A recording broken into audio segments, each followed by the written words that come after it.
दिल्ली में हुए फसाद के दरमियान गोकुलपुरी एसीपी अनुज कुमार जख्मी हो गए थे। अनुज कुमार ने बताया कि माहौल इस कदर ख़राब हो चुका था कि उसको कंट्रोल में करना पुलिस के बस में नहीं था। पुलिस की तादाद कम थी, वहीं तशद्दुद को हवा देने वालों की तादाद ज़्यादा थी। एसीपी अनुज कुमार ने दिल्ली फसाद का आंखों देखा मंजर बयान किया। 23 तारीख को जो वजीराबाद रोड थी वो प्रोटेस्टर्स ने जाम कर दी थी, उसका एक कैरेज वे बंद था। तो नेक्स्ट डे के लिए हमारे पास इंस्ट्रक्शंस ये थी कि वजीराबाद रोड चालू रहनी चाहिए, लोग अपना जो डेजिग्नेटेड प्रोटेस्ट साइट्स हैं वहाँ पे अपना पीसफुल प्रोटेस्ट करें। जो वजीराबाद रोड है वो एक तरह से लिंक रोड है जो सिग्नेचर ब्रिज को आगे भोपुरा बॉर्डर से और गाजियाबाद से जोड़ता है। तो वहाँ पर यातायात आवागमन के लिए उसका फंक्शनल होना बहुत ज़रूरी था। तो हमारे पास मेरी डीसीपी सर की और बाकी जो भी स्टाफ था, उसके अलावा जो दो हमारे पास कंपनी थी उस पॉइंट के लिए, वो उस वक्त वहाँ पर मौजूद थी। और धीरे धीरे वहाँ पर भीड़ एकत्रित होने लगी जिसमें महिलाएं पुरुष दोनों ही शामिल थे। शायद उनके माइंड में ये था कि चूंकि एक दिन पहले भी उन्होंने कैरेज वे ब्लॉक किया था तो आज भी करेंगे, मगर सारा ही स्टाफ, मैं और डीसीपी शाहदरा सर सब उनसे आराम से शांतिपूर्वक बात कर रहे थे, उनको समझा रहे थे कि भाई आप जो भी अपना प्रोटेस्ट है आप यहाँ सर्विस रोड तक आप अपने आप को कन्फाइन रखिए, मेन रोड पर नहीं आइए।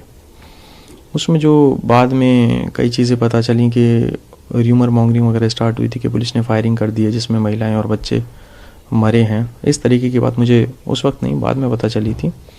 शायद उस वजह से बहुत तेज़ी से जो क्राउड का बिल्डअप स्टार्ट हो गया। सर्विस रोड में कंस्ट्रक्शन वर्क चल रहा है और वहाँ पर जो बहुत सारा कंस्ट्रक्शन मटेरियल है वो अवेलेबल था, खासकर पत्थर। तो जब फोर्स धीरे धीरे क्राउड धीरे धीरे बल्कअप होना स्टार्ट हुई पीछे तक, और पीक टाइम पे वो अगर मैं रफ एस्टिमेट लगाऊं तो 25 से 30 हज़ार के आसपास वहाँ पर उस वक्त लोग थे। और अगर आप वहाँ की थोड़ा पोजीशन देखेंगे तो हम रोड के आमने सामने होने की बजाय हम रोड के एक और दूसरे कोने पर थे। वो सारी हम तकरीबन 2 कंपनी 200 के आसपास मेरे साथ पुलिस पर्सनल थे और सामने 35-40 हज़ार लोग हार्डली 20-25 मीटर के डिस्टेंस पर थे।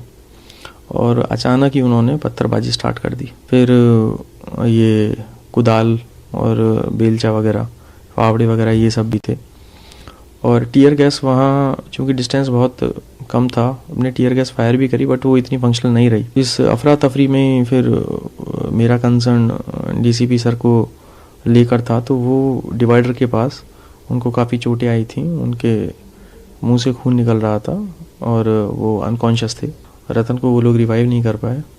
वहाँ से एक प्राइमरी एड के बाद हम फिर से अमित सर को लेकर, डीसीपी शाहदरा सर, उनको लेकर हम फिर मैक्स हॉस्पिटल पहुँचे। मेरे को जो ये सिर पे जो चोट है, सिर पे चोट, सर को जब हम उठा के हम फेंसिंग के पार कर रहे थे तो मेरे हाथ एंगेज थे और पीछे जो है वो लगातार पत्थरबाजी हो रही थी, तो ये चोट मेरे तब लगी है।